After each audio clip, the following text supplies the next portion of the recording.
अस्सलाम वालेकुम। माझा महाराष्ट्र न्यूज़ लाइव में आप सभी का स्वागत है मेरे दोस्तों। आज नांदेड़ शहर में एमआईएम को लगा बड़ा झटका। नांदेड़ के शहर अध्यक्ष साबिर चौस ने किया एमआईएम को खुदा हाफिज। आज हमारे साथ में माजी नगर सेवक तथा नांदेड़ शहर के एमआईएम के शहर सदर साबिर चौस है, जो उन्होंने एमआईएम से अपना राजीनामा देकर अमित देशमुख इनके हाथों कांग्रेस में प्रवेश किया है। और हम इनसे जानते हैं कि कांग्रेस में आने का कारण और एमआईएम छोड़ने का भी कारण और आगे की भूमिका इनकी क्या रहेंगी, हम इनसे पूछते हैं। साबिर भाई, जिस तरीके से आपने आज अमित देशमुख से मुलाकात की कल, और ये लिए क्या डिसीजन था और किस तरीके से ये कांग्रेस में जाने का सोचा? अस्सलाम वालेकुम और रहमतुल्लाहि बरकातहू। दोस्तों, बुज़ुर्गों, जो भी फैसले आते हैं उसके लिए वक्त लगता है और जो वक्त के हिसाब से ही वो फैसला लिया जाता है। कांग्रेस में आने का मकसद ये है कि इलेक्शन जो रहते वो 5 साल में एक बार इलेक्शन आता है, और इलेक्शन कोई भी पार्टी अपना उम्मीदवार खड़ो इसलिए करती है क्योंकि उसका संगठन रहता बोल के। हमने 5 साल तक मजलिस इत्तेहादुल मुस्लिमीन का काम करते हुए आए।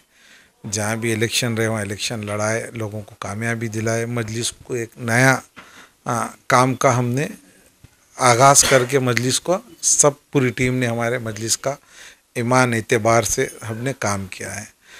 कहीं ऐसा हुआ है कि विधानसभा जो इलेक्शन आ रहे थे, उत्तर मतदार संघ के अंदर जनाब फिरोज लाला थे और दक्षिण के अंदर साबिर चौस, मैं खुद उम्मीदवार था।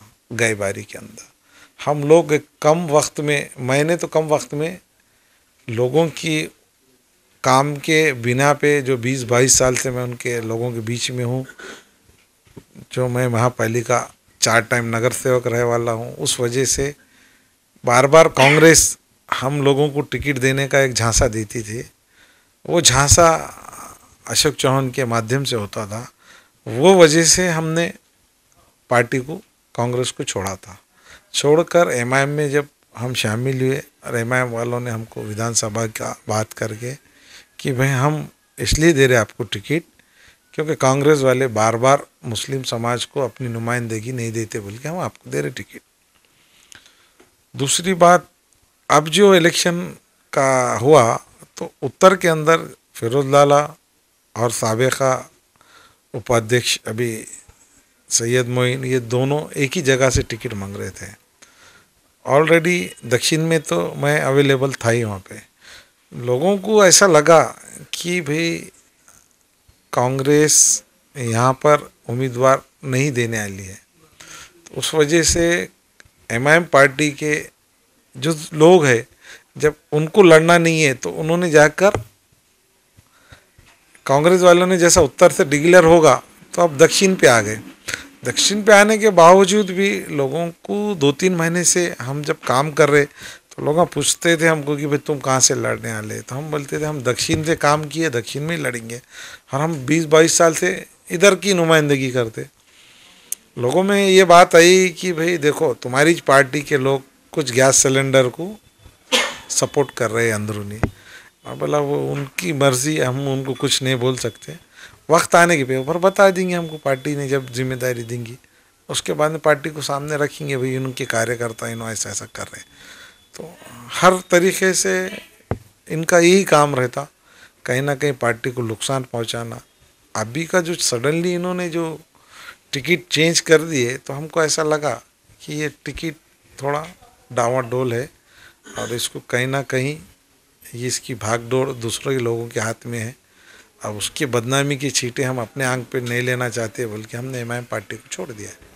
साबिर भाई, जिस तरीके से आपने बताया कि कांग्रेस में से क्यों निकले और एमआईएम में क्यों आए थे, काफ़ी आपने यहाँ पे बाई इलेक्शन किया, एमआईएम की तरफ से ईमानदारी से काम किया, मगर जिस तरीके से दक्षिण में आपको उम्मीदवारी नहीं मिलने की मालूम होती तो आपने अपक्ष भरा था।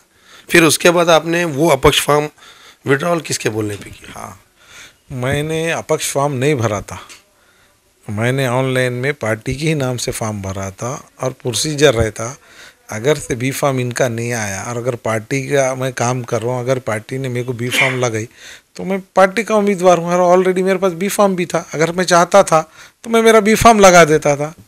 मुझे पार्टी का हुक्म आया 28 तारीख के दिन कि आपको फॉर्म भरना है, सैयद इम्तियाज़ जलील से, मैं आपको व्हाट्सअप का उसका बताया भी आपको, तो उन्होंने यस बोल दिए थे। उसके बाद में जैसा रातों रात क्या हुआ, अब कौन से ऐसे लोगों ने इसको रंग रूप दे के और इतनी स्पीड में जो बी फॉर्म बदले गया और उन्होंने ला के फॉर्म भरे, तो मुझे लगा कि भाई कहीं ना कहीं 4 तारीख तक पार्टी दोनों में से एक जनों को बात करके फॉर्म विड्रॉ करा देंगी, क्योंकि उन्होंने इच्छुक उम्मीदवार इधर थे ही नहीं, उन्होंने थे कहाँ पे, उत्तर में, तो सवाल ही नहीं आता। दक्षिण में कौन हूँ भाई, 5 साल से मैं काम कर रहा हूँ आपके बोलने पे, पार्टी के जनाब असदुद्दीन अवैसी साहब की हिदायत पे काम करते हुए आया हूँ। उन्होंने बोले थे मुझे कि भाई 5 साल का अर्था बहुत कम रहता, आप तैयारी कीजिए और आपकी जगह आपको ही लड़ना है। ये आप ये जो पार्टी में जिस तरीके से आप गए, तो कांग्रेस में जाने के बाद आप अकेले गए या कोई और भी पदाधिकारी है या फिर आने वाला कुछ सरप्राइज है? पदाधिकारियाँ तो हमारे साथ में आए थे, रब्बानी उपाध्यक्ष है, हमारे यूथ के जो है असीम पटेल है, अली आर्यन गए, और अभी रियाज बुल के बच्चा है, बहुत सारे लोग आए हमारे साथ में जो कमेटी में मेरे साथ काम करते हैं। वो लोगों ने साथ में प्रवेश भी लिया और मेरे साथ में काम करने का एक अज़्म लिया। और बहुत सारे लोग हैं हम को आने वाले हैं, और बहुत सारे लोग रुके वाले हैं। क्यों? तो आने वाले दिनों में हम जब इधर आए, तो अब जब इधर आने के बाद में हमारा काम और हमारे जो लोगों से कांटेक्ट है, वो पूरे लोगों को हम कंटिन्यू, देखो हालात ऐसे हो गया ले कि ये दोनों के भी पार्टी में अब डिवाइडेशन हो गया ला है। वंचित का भी सिलेंडर को जो भर रहे थे उन्होंने हवा गैस, उन्होंने खुद अभी पतंग लेके भागे। अब पतंग को मांझा कौन सा लगा, शिंदे का लगा, किसका लगा, उसको पब्लिक में आ गया है। तो हम बोले वो मांझे से किसी के हाथ और गर्दना कट जाएंगे, हालात बदलने वाले हैं, इसलिए वो उसके छींटे हम हमारे आंख पे नहीं लेना चाहते, बोल के हम पार्टी को छोड़ दिए। पहले कभी ऐसा नहीं हुआ कि पतंग को मांझा किसका दूसरे का लगा? हाँ, बहुत अच्छा सवाल है। लगता था तो फिर हम जब भी पार्टी छोड़ के दूसरी पार्टी में आ जाते थे। हाँ, अगर 5 साल का टाइम इतना देते नहीं थे, हमको पता चला कि भाई मांझा दूसरे का लग रहा, तो हम बोलते थे ये भी गलत है, अपन नहीं कर सकते यहाँ पे। तो नांदेड़ में जिस तरीके से ताकत से उभरी थी एमआईएम, तो आपको ऐसा नहीं लगता था कि जिस तरीके से उभरी और वो कम होते जा रही है, इसको कुछ ना कोई कमज़ोर कर रहा? पार्टी के लोगों को सब समझ में आएगा, मैंने सब बता दिया था जनाब असदुद्दीन अवैसी साहब को 27 मिनट बैठ के पार्टी का क्या है, क्या स्टैंड रहेगा, क्या करेंगे, सब बताया। बात उन्होंने उस पर तवज्जो नहीं दिए, इसलिए अब अपन उनकी पार्टी है, अपन ज़्यादा बोल नहीं सकते, क्योंकि जो चीज़ जिसके हाथ जो उसका जिम्मेदार रहता है उन्होंने बड़े ऐसे, कौन सा आदमी अच्छा और बुरा, मेरे को तुम अच्छा बोलने से मैं अच्छा नहीं होने वाला, मैं तुमको बुरा बोलने से तुम बुरे नहीं होने वाले। लोग तुमको भी पहचानते, हमको भी पहचानते, तो लोगों के काम में जाओ, तुमको लोग खुद काउंट करते कि भाई इन्हों बोलने से हम कितने वोट दे सकते हैं और कौन नहीं बोलने से कितने। ये तो हमारा ट्रायल होगा लोगों में बीच में जाके। एक मौजूदा पीरियड में आप नगर सेवक थे रनिंग के, उस टाइम में आपने इस्तीफा देके एमआईएम से उम्मीदवारी ली थी, तो उस टाइम में आपको कोई धोखा मिला था क्या, जैसे इलेक्शन के बीच कैंपेन के टाइम, जैसे आपने साहब को भी कान पे बात डाली? हाँ, बहुत बड़े पैमाने पे धोखा हुआ था। कैसा है, एन इलेक्शन के टाइम पे कुछ बीमारी का वायरस आ जाता, तो वो वायरस की शक्ल में है कि नहीं, अब अभी भी आ जाएगा और हम इनके साथ में तो रह नहीं सकते। अब वो बीमारी के में कहीं हम नहीं आना, बीच में बहुत बड़ी बीमारी आके गई, दुनिया में कोई चीज़ का एक नया लफ्ज़ लोगों के सामने आया, जैसा लॉकडाउन, ऐसे बहुत सारे नए नए चीज़ें जो लोगों को मालूम नहीं थे, सोशल डिस्टेंसिंग, ये वो बहुत सारी चीज़ें आए। तो अभी भी कहीं ऐसा ना हो जाए कि हमको मास्क लगाने की नौबत नहीं आए, क्योंकि हम मुँह छुपाना नहीं चाहते, हम लोगों के बीच में जाते। हमने इतने कोरोना के पीरियड में भी आप देखे हम जो काम करे, आपने यहाँ की न्यूज़ बनाए थे, तो हमने बोले भाई ये हम खिदमत कर रहे, ये एक दिन का नहीं है, ये 40-39 दिन से काम चालू है। हमने हमारी खिदमत जो है हमारे अवाम तक पहुँची, जहाँ जो चीज़ पहुँचाने की हमने पहुँचे, अल्लाह के करम से वो हर घर घर तक साबिर चाउस का नाम है, उत्तर दक्षिण और नांदेड़ ज़िले भर में पूरा मजलिस को पहुँचाए के काम करे आले। आज वही जहाँ जहाँ के भी कार्यकर्ताओं के फ़ोन आ रहे, हमने क्या करना, तो हम बोले भाई अगर से हमारे से कोई बेहतर फैसला तुम्हारे पास दिख रहा होगा। तो आज उलमाए दीन ने जब एक जगह आकर लोकसभा का इलेक्शन को हमको सबको बोले, तो हम एमआईएम के रहते हुए कांग्रेस को वोट करे थे। क्यों करे थे? क्योंकि ऑप्शन नहीं था ना भाई, कसम खाने को तो जगह चाहिए ना। तो लोगों को अभी भी ऐसी लग रहा कि भाई 2 वोट अपने को देना है, एक एमपी को देना है का, एक एमएलए को देने का है। उत्तर में अब्दुल सत्तार साहब है, दक्षिण में मोहन हम्बर्डे साहब है। ये दोनों भी उम्मीदवार मजबूत है और पहले भी इन्होंने काम करते हुए आए। आज उनकी ज़रूरत यह है कि भाई हम जो काम, हमारा जो भी हमको चाहने वाला जो वोट बैंक है, हमारे जो कार्यकर्ता है, हाँ, तो वो वोट बैंक, वो मरहूम वसंत चौहान का वोट बैंक है, ये पूरा मिल के एक जगह आगा तो एमपी की भी सीट कामयाब हो जाएंगी, उत्तर की भी हो जाएंगी, दक्षिण की भी हो जाएंगी। अब जिस तरीके से आपकी नाराज़गी आपने बताई, तो ऐसी नाराज़गी गफ़ार खादरी ने बताया, उन्होंने समाजवादी से उम्मीदवारी लड़ रहे, फिरोज लाला का हक था उत्तर में, उनके साथ आप अच्छे काम करें, पहले से भी रिलेशन है, उसके बाद तो ज़्यादा मिलजुल के काम करो, तो अब उनका क्या इरादा है, क्या उन्होंने भी आने वाले हैं कुछ ऐसा? कैसा है ये सवाल, अगर से मेरे से बेहतर उनको पूछे तो मैं तो कोई डिस्कस हुआ होगा ना सुन, कि मैं तो ये कोशिश करूँगा कि भाई आपको जो चीज़ दिख रही वो चीज़ पे उतना इत्मीनान है क्या, अगर नहीं है तो फिर मैं इधर की पार्टी के भी लोगों को पूछना पड़ेगा ना। अब मैं आया तो मैं मेरे दिल से नहीं आया ना, मेरे पूरे कार्यकर्ताओं से, मेरे पूरे आजी माजी नगर सेवक जितने हैं वो पूरे लोगों ने मेरे को घर पे आके समझा के बोले कि भाई देखो आज वक्त तुम्हारे साथ है और आज का जो फैसला लेंगे 2-3 हज़ार 5 हज़ार से सीट का फ़र्क पड़ेगा, तुम गलत डिसीज़न लेंगे कोई भी छोटी मोटी पार्टी में जाके तो उसका नुकसान बहुत बड़ा पैमाने पे हो जाएगा। आपको अभी महाविकास आघाड़ी में हमारे साथ जुड़ना है।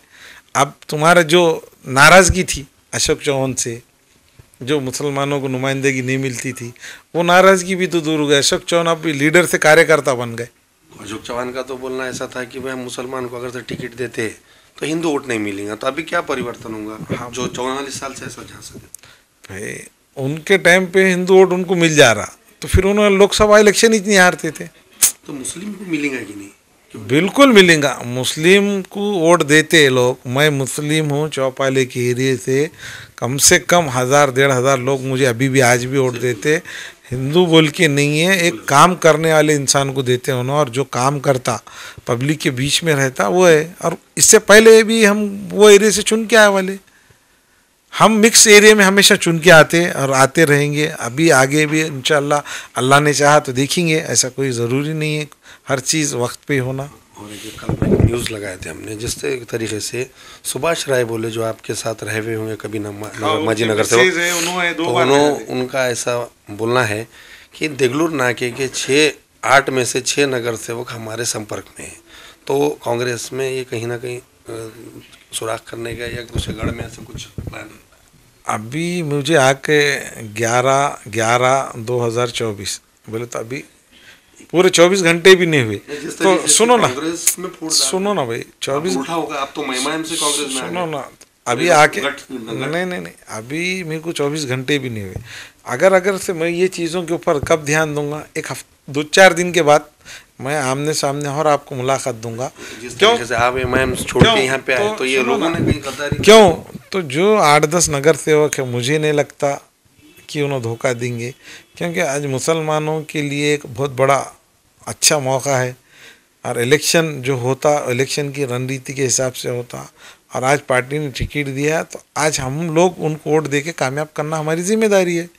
अगर कोई नहीं करता होगा तो मैं वो उस वजह से तो बता रहा हूँ ना आपको कि हमारे साथ में रह के कोई अगर मुनाफिक है तो मैं वो से लोगों के साथ में रहना पसंद नहीं करता हूँ, और वैसे लोगों का मेरा दोस्ती भी ख़त्म हो जाती है। सबीर भाई, आप प्रवेश करें अमित देशमुख के साथों, आपका कुछ रखेगा पार्टी में, किस तरीका उदार रहेगा, कैसा काम करेंगे? अमित देशमुख साहब से मेरे 2 बातों पे हुई। आप बहुत काम के लोग हैं, आप लोगों का मैंने पूरा बैकग्राउंड चेक किया।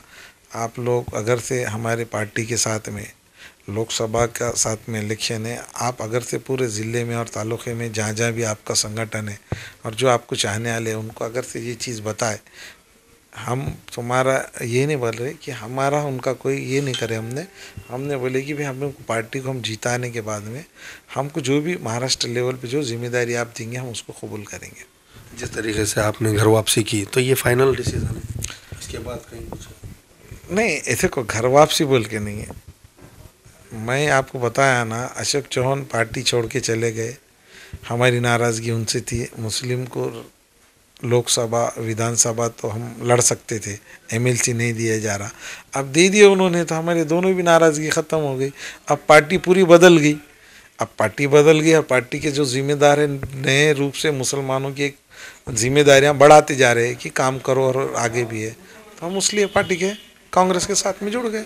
अभी जो है, जो 3 उम्मीदवार हैं, जिस तरीके से आपने बताया कि तो एक खासदार का बाई इलेक्शन है और इन लोगों के लिए और बाकी जो लोग जो है, एक नई फंडा चल रहा है नांदेड़ में कि सत्ता में आने की चांस है मगर उनको वोट नहीं डालना, घर में रहना। तो ऐसे कुछ मुखबिर दलाला काम को लग गए, तो लोगों को क्या आह्वान करेंगे वोट ज़्यादा से ज़्यादा होना? और कौन 3 उम्मीदवार हैं जैसा कि नरेंद्र चौहान? आप लोगों का ख़ास तौर से मैं आप तमाम लोगों से गुजारिश करता हूं कि देखो, आज का वक्त आपका बहुत कीमती वोट है। आप वोट कांग्रेस के हक़ में तीनों उम्मीदवारों को दिया जाना चाहिए। आपका जो भी मसले मसाइल है वो थोड़ी देर के लिए दूर रखना, और आपने तीनों भी उम्मीदवार रविंदर चौहान, मोहन राव हम्बर्डे, अब्दुल सत्तार, ये तीनों उम्मीदवार को भारी अक्सरियत से अपना वोट देकर पंजे की निशानी को बटन दबाकर कामयाब करना मैं तमाम लोगों से गुजारिश करता हूं। और तमाम लोग, मैं जितने भी लोगों के काम में आया, हर महीने आपके काम का कोई जितने को भी काम में आया, वो लोग आज वक्त की पुकार समझ के कांग्रेस पार्टी के साथ जुड़ जाइए और वोट कर दीजिए। ताज्या बातम्या पाहण्यासाठी माझा महाराष्ट्र लाईव्ह या आमच्या न्यूज चॅनलला सबस्क्राईब करा। व्हिडिओ आवडल्यास व्हिडिओला लाईक आणि शेअरही करा।